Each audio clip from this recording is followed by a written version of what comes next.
दोस्तों, आज की कहानी बहुत ही ज्ञानवर्धक है, इसीलिए सभी से यह निवेदन है कि इस कहानी को पूरा अंत तक ध्यान से सुनिएगा, जिसे जान करके आप ये जानेंगे कि कम उम्र में ही बुढ़ापा क्यों आते हैं। जैसे कि दोस्तों, सभी लोग जानते थे कि महात्मा बुद्ध एक राजा थे, लेकिन उन्होंने सब कुछ त्याग के एक सन्यासी का रूप ले लिया। तो इसीलिए उन्हें सब पता है कि हमें क्या खाना चाहिए, हमें कैसी दिनचर्या अपनाना चाहिए। तो दोस्तों, आज हम महात्मा बुद्ध के वो 12 महत्वपूर्ण नियम, यानी कि एक और से कह लो कि हम उनके पूरे जीवन के सार हम जानने वाले हैं। दोस्तों, इसीलिए सभी से निवेदन है, सभी से गुजारिश है कि पूरी कहानी को ध्यान से जरूर सुने और उस 12 बातों को सुन करके अपने जीवन में उतार लीजिए। मैं आपको गारंटी देता हूँ कि आपको कभी बीमारी नहीं होगी और आपको कोई बुढ़ापा छू ही नहीं पाएगा। दोस्तों, इसे हम समझते हैं एक कहानी के माध्यम से। एक बार की बात है, एक राज्य में वीरसेन नाम का एक राजा था। राजा बहुत ही दयालु, बहुत दयावान और एक न्यायप्रिय राजा था। उनके 2 रानियां थी। उनके दोनों रानियां अति सुंदर, वो भी रानियां उस राजा के स्वभाव पर गई थी। वह रानियां भी बहुत ही धार्मिक प्रवृत्ति की थी। तो राजा इतने न्यायप्रिय राजा थे कि उनकी प्रजा कभी दुख के सामना ही नहीं करते थे, क्योंकि राजा ने अपने मंत्रिमंडल में 9 ऐसे मंत्रियों का गठन किया था कि जिनके जिम्मे में हर एक डिपार्टमेंट बांटा गया था। तुम प्रजा का खान पान का ध्यान रखोगे, सबके मतलब अलग अलग काम बांटे गए थे। तुम्हें ये कार्य करना है, और इतना उनका सत्य हिदायत था। कोई भी अपने काम में लापरवाही पाने पर उसे मृत्यु दंड दिया जाएगा। इसलिए उनकी जो समूह में, जो उनकी मंत्रिमंडल में जो मंत्री थे, वो बहुत ईमानदारी से काम करते थे। और राजा जो है, कभी भी उसे जब न्याय करना होता था सभा में उनके साथ, तो कभी भी वो अपने न्याय नहीं करता था। वो किसी के साथ एक पक्षी न्याय नहीं करता था। वो दोनों पक्ष के एक एक पॉइंट को समझते थे। दोनों के विषयों पर, मुद्दों पर ध्यान देकर वो सही और निष्पक्ष फैसले सुनाते थे। इस तरह से राजा के प्रजा के जो राज्य थे, उसमें सब प्रजा सुखी थे। अब राजा का एक नियम यह भी था कि हर हफ्ते एक सभा लगेगी। पूरे राज्य के जितने लोगों थे, उनकी एक सभा बुलाई जाती थी। किसके घर कितने अनाज हो रहा है, किसके घर खाने को नहीं है, उसे अनाज दिया जाता था। ऐसी एक प्रकार की व्यवस्था थी। तो उनके जो सभी जो है प्रजा थे, वो एकदम सुख जीवन में चल रही थी। तो इसी समय से उनका राज्य आसानी से चल रहा था। सारी प्रजाएं सुखी थी, और इसी सुखी के वजह से हमेशा जो है सारी प्रजाएं राजा का गुणगान गाया करते थे। ऐसे ही एक दिन सभा चल रही थी। उसी सभा में एक किसान और उसकी पत्नी आते हैं और कहते हैं, महाराज, आज हमारे पास एक बहुत बड़ी समस्या है, कृपया आप हमें हमारी समस्या का समाधान करें। राजा बोलते हैं, क्या बात है, बताइए किसान। कहते हैं कि मेरे 2 बेटे हैं। अभी मेरे बेटे की उम्र बहुत कम है। अभी उसकी उम्र ज्यादा से ज्यादा 27 से 28 साल होगा, लेकिन वो देखने में ऐसा लग रहा है कि जैसे उसकी उम्र 60 साल हो। बाल झड़ते जा रहे हैं और उसके पेट निकलते जा रहा है। बड़ा आलसी है, कोई काम नहीं करता है। हमने अपने हिसाब से इधर उधर दवा कराया, लेकिन कोई फायदा हुआ नहीं। महाराज कहते हैं, ठीक है, मंत्री को आदेश देते हैं। मंत्री अपने राजवैद्य से इस किसान का बेटे का इलाज करवाया जाए। जो भी खर्चा होगा उस राज्य कोष से दिया जाए। मंत्री ऐसा ही करते हैं। उनके दोनों किसान के बेटे का इलाज राजकोष के खर्च से राजवैद्य करते हैं। काफी दिन इलाज चलने के बाद फिर वो किसान सभा में उपस्थित होते हैं और कहता है कि महाराज, कोई आराम नहीं हुआ, मेरा बेटा वैसे की वैसे ही है। राजा कहते हैं, ठीक है, हम इस पर विचार करेंगे। इस पर विचार चल ही रही थी कि उसी गांव से, उसी राज्य से 2 लोग और आते हैं। पति और पत्नी रोते हुए आते हैं, और वे भी वही कहते हैं, समस्या यही होती जा रही है। फिर धीरे धीरे सभा चल ही रही थी कि ऐसे ऐसे एक एक करके पूरे गांव के आधा से ज्यादा लोग आए। राजा असमंजस में पड़ गए। उन्होंने तुरंत आपातकालीन सभा बुलाई कि सारे राजवैद्यों को बुलाया जाए, दूर दूर से राजवैद्यों को बुलाया जाए और दिखाया जाए कि आखिर ऐसी क्या समस्या है जिसकी वजह से हमारे राज्य के सभी नवयुवक बूढ़े दिखने लगे हैं। इस पर पूरा खोज करे, अनुसंधान करे। राजा का यह सख्त आदेश था। सारे मंत्रियों को जल्द से जल्द इस पर कार्रवाई किया जाए, पूरे राज्य के छानबीन करके सबके घर के पता लगाया जाए कि इसका क्या कारण है। बाहर से भी वैद्य को बुलाया गया, जितने जितने प्रसिद्ध वैद्य थे सारे वैद्य को बुलाया गया और फिर एक आपातकालीन बैठक की। उस आपातकालीन बैठक में सारे राजवैद्यों से विचार विमर्श किया गया कि राजवैद्य लोग, आपके पास 10 दिन का समय है। इस 10 दिन के समय में पूरे राज्य के हर एक घर घर की बीमारी का आप पता लगाइए। ऐसी कौन सी बीमारी है, क्या चीज खाने से ये हो रही है, उसे पता लगाया जाए। जो भी राजवैद्य इस बीमारी का सही सटीक पता लगा लेगा, उस राजवैद्य को पुरस्कार के रूप में मैं एक राज्य दे दूंगा। अब सारे राजवैद्य एकदम से जुट गए, अपने पोथी पथरा किताब लेकर के, और घर घर जाके रात दिन एक करके पूरा 10 दिन छानबीन चलता रहा। फिर 11वें दिन राज की सभा लगती है। उस राजसभा में सारे राजवैद्य, पूरे राज्य के लोग इकट्ठा होते हैं। फिर राजा एक एक करके सारे राजवैद्य से पूछते हैं। सारे राजवैद्य अपने अपने विचार रखते हैं।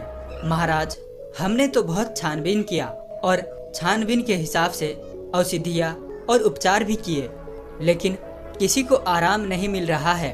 तो उसमें से एक राजवैद्य खड़ा होता है जो बहुत बुजुर्ग था।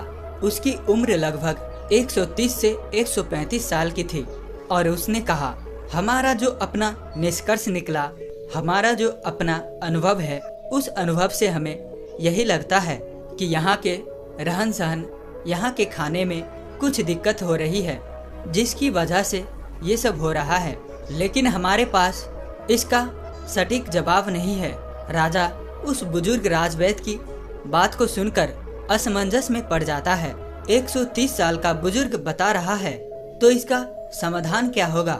कुछ देर बाद वह राजा कहता है, राजवैद्य, आप अब इसका समाधान आप ही बताएंगे, क्योंकि हम आज 1 महीने से इसके कारण हम खुद बहुत ज़्यादा चिंतित है। हमारी प्रजा परेशान होती जा रही है और हम भी देख रहे हैं, हम भी इसी सोच में परेशान होते जा रहे हैं। मेरे भी बाल झड़ने शुरू हो गए हैं। हमारे परिवार में महारानियां, राजकुमार, राजकुमारियां जो भी है, सब लोग अपनी प्रजा से परेशान है।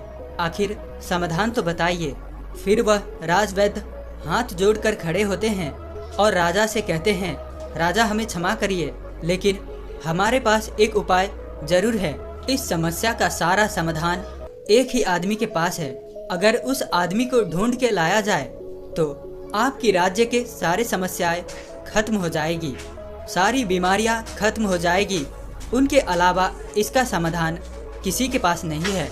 महाराज कहते हैं, राजवैद्य जल्दी बताइए, इस शुभ काम में देरी मत करिए।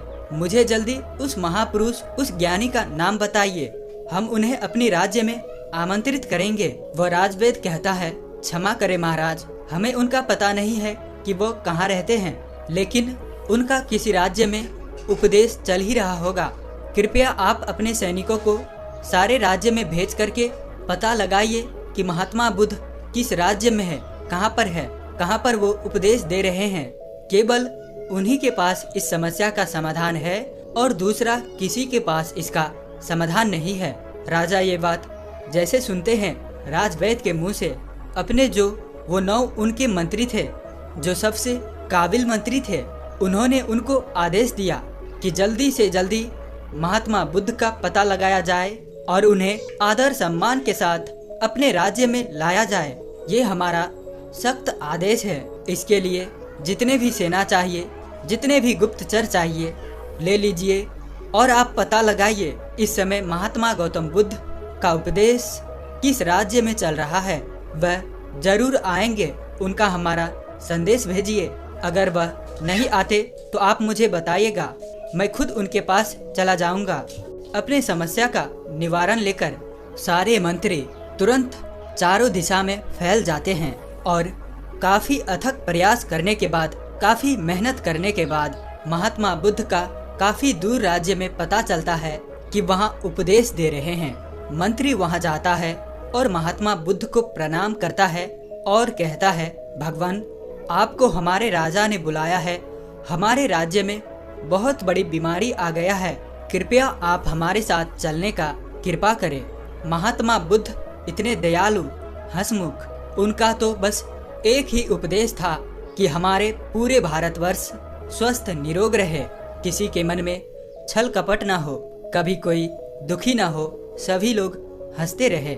जैसे ही उन्होंने सुना सैनिक के मुंह से, उन्होंने कहा, क्यों नहीं, तुरंत चलते हैं।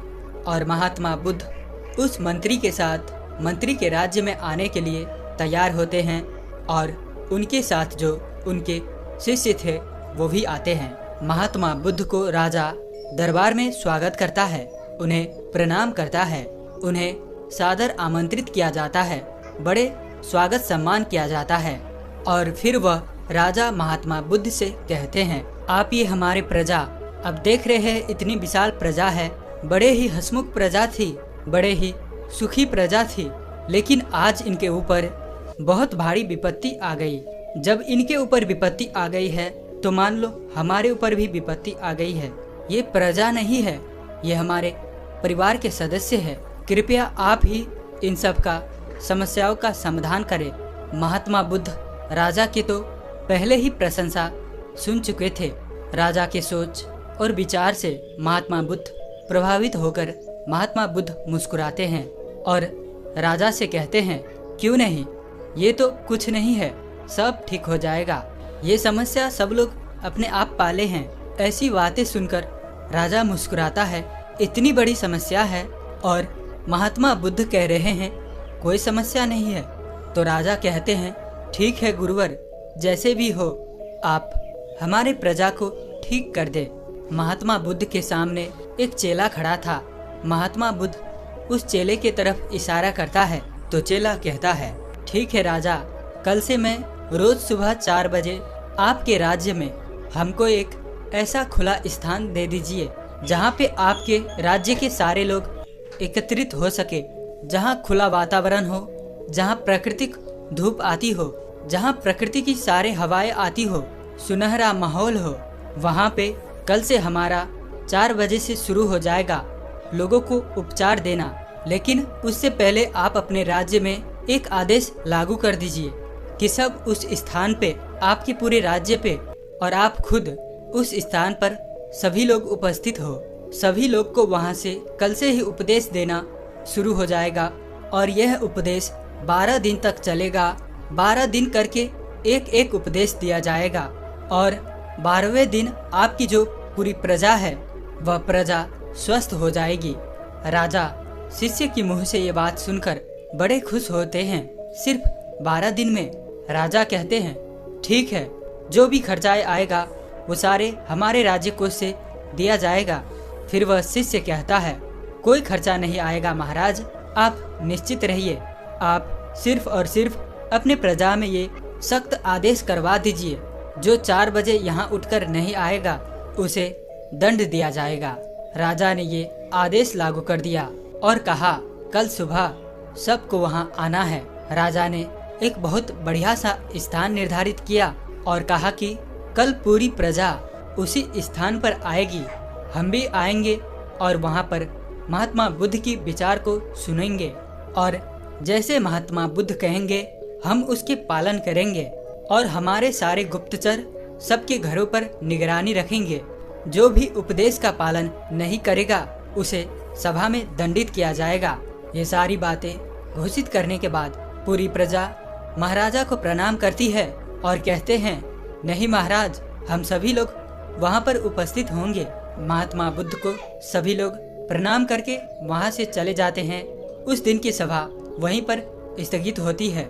फिर अगले दिन कल से महात्मा बुद्ध के प्रवचन शुरू होने वाला था, उसमें वो उपदेश देने वाले थे। कल पहला उपदेश था तो वहाँ पे सबको 4 बजे आना था। महात्मा बुद्ध वहाँ पे 4 बजे पहुँच जाते हैं और उस राज्य के सारे लोग 4 बजे पहुँच जाते हैं। फिर वहाँ पे महात्मा बुद्ध पहला उपदेश बताते हैं वो पूरी राज्य को संबोधित करते हैं और अपने शिष्य को इशारा करते हैं कि लोगों को बताओ। उनका शिष्य खड़ा होता है अपने स्थान से और कहता है, कल से पूरे राज्य के लोग 4 बजे उठेंगे। सुबह 4 बजे 4 बजे जो होता है वो ब्रह्म मुहूर्त होता है। इसी 4 बजे सबको उठना है। सब उठने के बाद 2 से 3 गिलास गुनगुना पानी करना है और सबको बैठ के अलथी पलथी मार के जो गुनगुना पानी है वो मिट्टी के बर्तन में पीना है। मिट्टी के बर्तन से पानी सिप सिप करके पीना है। इसी को जो अनुसरण नहीं करेगा वो आराम नहीं होगा। महात्मा बुद्ध का पहला उपदेश था। इस पहला उपदेश को पालन करेगा और उसके बाद कल दूसरा उपदेश दिया जाएगा। कल ये उपदेश का सब पालन करके आएंगे। सभा वहीं समाप्त होती है। फिर अगले दिन सभी लोग समय से उपस्थित होकर वहां आ जाते हैं। सब लोगों से फिर महात्मा बुद्ध के शिष्य पूछता है, क्या हुआ, कितने लोग पालन किए? सब लोगों ने हाथ उठाया और सभी ने कहा कि हमने इसका पालन किया और आज हमें बहुत आराम मिला। हमारा पेट एकदम सही से साफ हुआ, शरीर एकदम हल्की फुल्की लग रही है, एकदम हम स्वस्थ लग रहे हैं। तो फिर महात्मा बुद्ध का शिष्य कहता है, अब दूसरा उपदेश जो करना है, सबको टहलने चलना है। यानी कि आज के ज़माने में कहे तो सबको मॉर्निंग वॉक करना है। अपने अपने उम्र के हिसाब से सबको चलना है। और चलना कितना है? 2 से 3 किलोमीटर। सबको 2 से 3 किलोमीटर चलना है।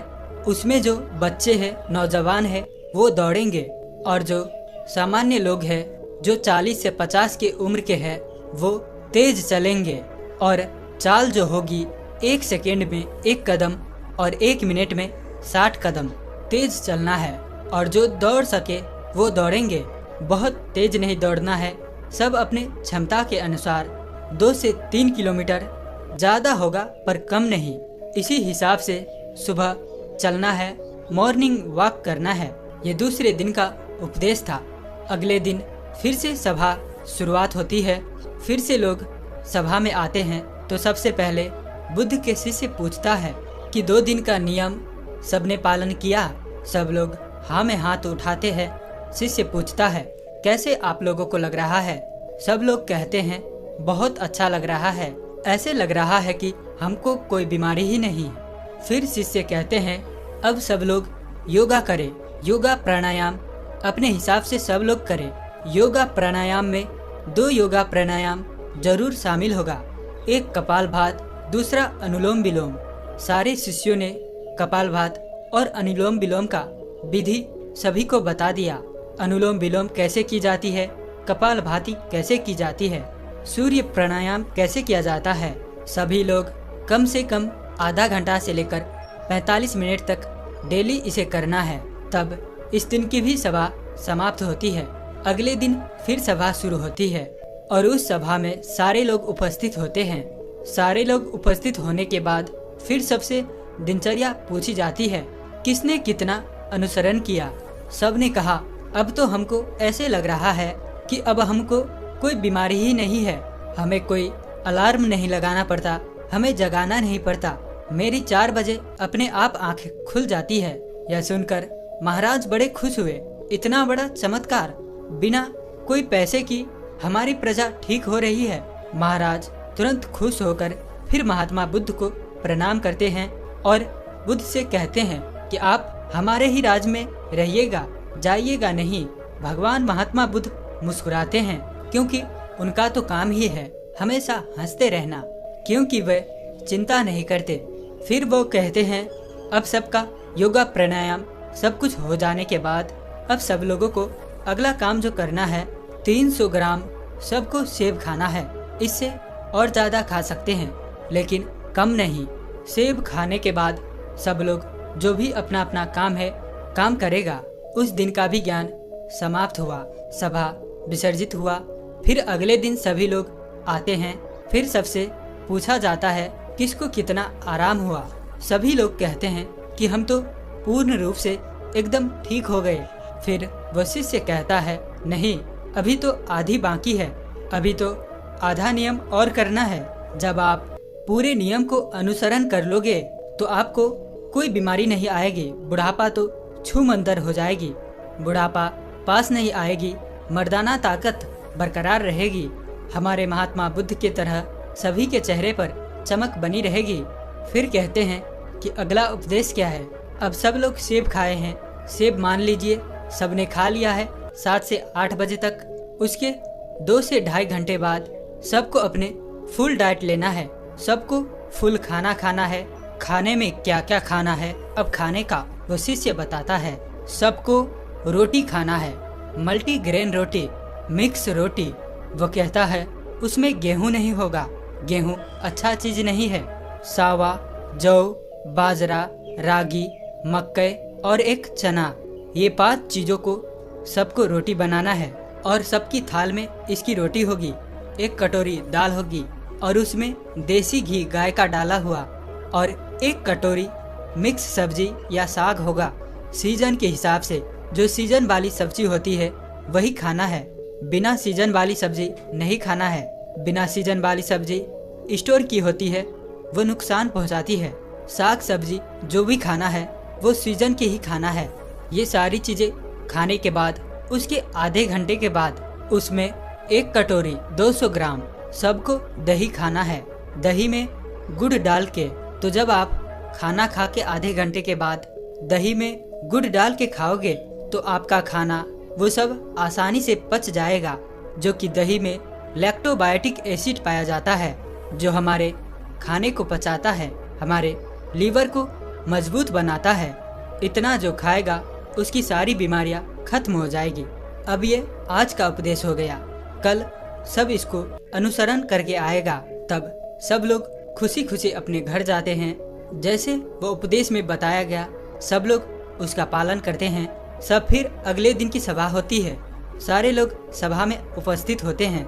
सबसे पूछा जाता है किसको कितना आराम है।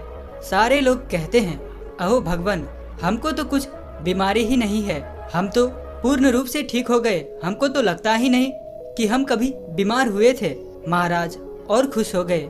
राजा कहते वाह, ये तो खाने से सब लोग ठीक हो गए, खाने से सबकी बीमारियां ठीक हो गई। धीरे धीरे ऐसे देखने में लग रहा है कि सबका मोटापा भी अपने आप चले जाएगा। तब वह शिष्य कहता है रुकिए, अभी तो और कुछ बाकी है, अभी तो इतना ही है, आगे की और सुनिए। तो वह सबसे पहले ये बताता है आप लोग ये भी ध्यान रखना, खाना और पीना दोनों एक साथ नहीं करना है, या तो खाइए या तो पिए।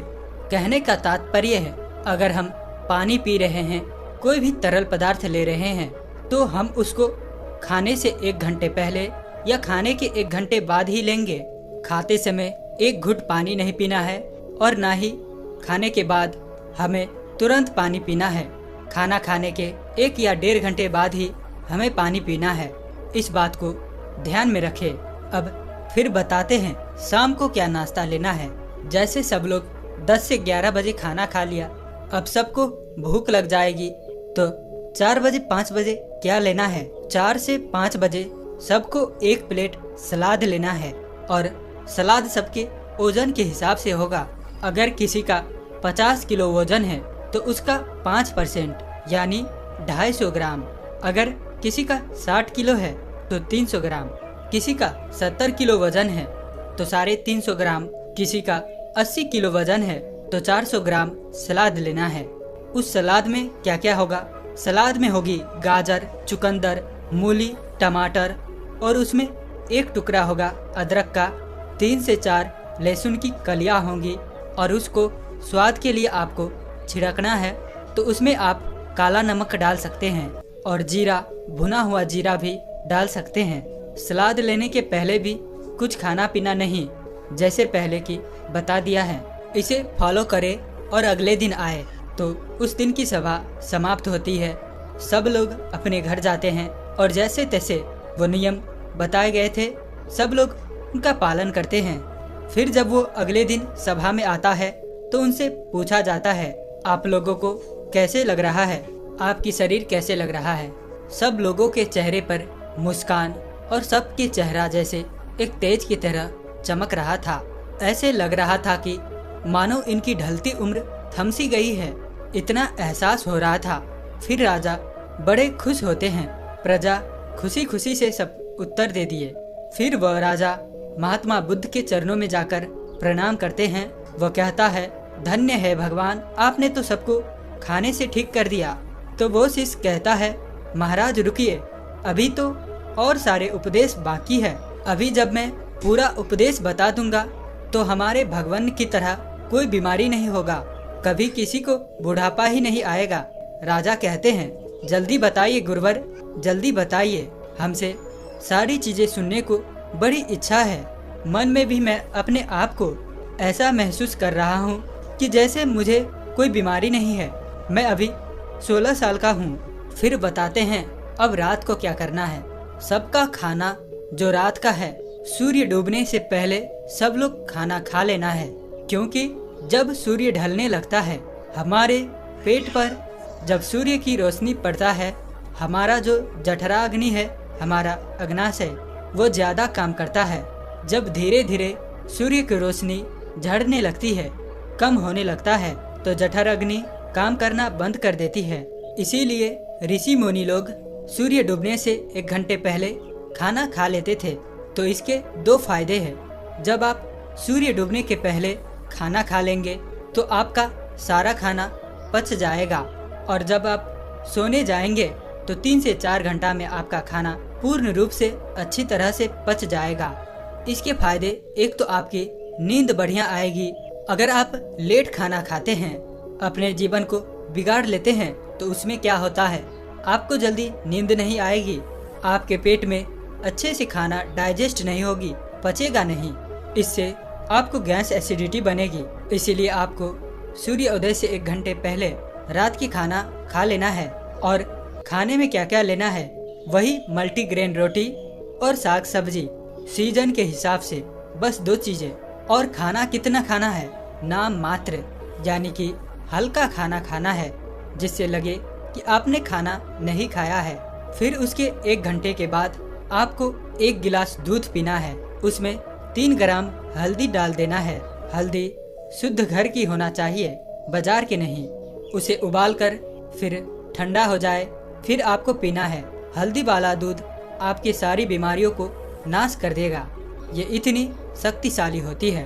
अब सब इसको पालन करेंगे, और उसको फॉलो करने के बाद दूध पीने के तुरंत बाद सोने नहीं चला जाना है।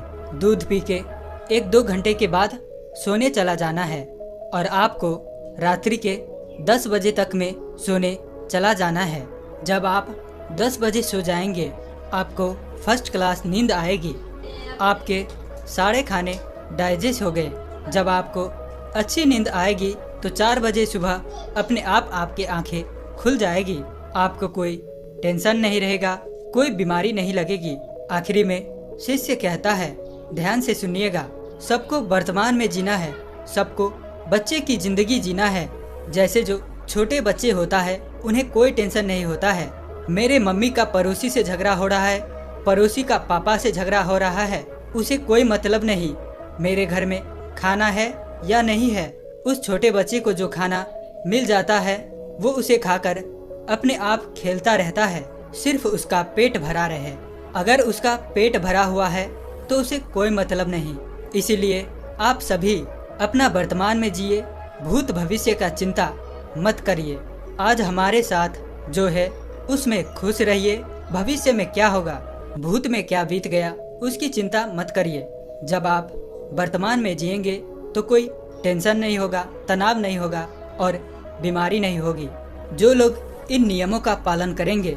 और एक बात, कभी कोई बाहर की चीज मत खाना, जो खाना अपने घर की शुद्ध बना करके खाना, क्योंकि बाहर की चीजों में बहुत मिलावट होती है। ये आज की पूरी उपदेश, उसी उपदेश को जो पालन करेगा वो कभी बूढ़ा नहीं होगा, उसे कभी बीमारी नहीं होगी। ये नियम सब पालन करेंगे। फिर 1 महीने बाद यहीं पर एक सभा लगेगी, सब इसी सभा में उपस्थित होंगे। समय बीत गया, 1 महीना फिर हुआ। 1 महीने बाद महात्मा बुद्ध महाराज के पास पहुंचते हैं, उनके दरबार में पहुंचते हैं। महाराज दौड़ करके उनके स्वागत सत्कार से सम्मान करते हैं और कहते हैं, आइए गुरुवर आइए, ये तो राज्य आपका है। महात्मा बुद्ध मुस्कुराते हैं। बताइए राजन, आप लोग कैसे हैं? आपका प्रजा लोग कैसे हैं? राजन कहते हैं, ओह भगवान, आपने जो उपदेश दिया है, हमारी पूरी प्रजा ऐसे देखने में लग रही है जो 60 साल के थे, लग रहे 15-20 साल के हो गए। सबकी ढलती हुई उम्र रुक गई है। सब लोग हृष्ट पुष्ट है। हमारे राजवैद्य लोग तो बैठ के आराम कर रहे हैं। उन्हें तो कोई दवा की जरूरत ही नहीं है। सब लोग अपने आप तंदुरुस्त है। हमारी प्रजा बड़ी खुश है। मैं यही चाहता हूँ कि कल हमारे प्रजा आपकी दर्शन करना चाहती है। कल सभी को सभा में बुलाता हूँ। कल के लिए आप कृपया करके रुक जाइए। और राजा अपनी पूरी प्रजा को एकत्रित करता है। उनकी सारी प्रजा महाराज भगवान बुद्ध को प्रणाम करता है। महात्मा बुद्ध मुस्कुराते हैं और कहते हैं, आयुष्मान भव। सब लोग खुश होते हैं, पूरी प्रजा खुश होते हैं। इस उपदेश को जीवन भर पालन करने का सब लोग वहीं पर प्रण लेते हैं। और राजा कहते हैं, आपने जो ये उपदेश दिया है, मैं इसे अन्य लोगों तक भी पहुंचाऊंगा, ज्यादा से ज्यादा लोगों तक पहुंचाऊंगा। राजा और प्रजा के मुख से ये बातें सुनकर भगवान बुद्ध बेहद खुश होते हैं और फिर महात्मा बुद्ध वहां से चले जाते हैं। दोस्तों, उम्मीद है कि आपको कहानी पसंद आई होगी। आखिर तक कहानी में बने रहने के लिए मैं किशन शर्मा आप सभी का दिल से बहुत बहुत धन्यवाद करता हूं। तो मिलते हैं ऐसी किसी और नए वीडियो में। तब तक के लिए अपना ख्याल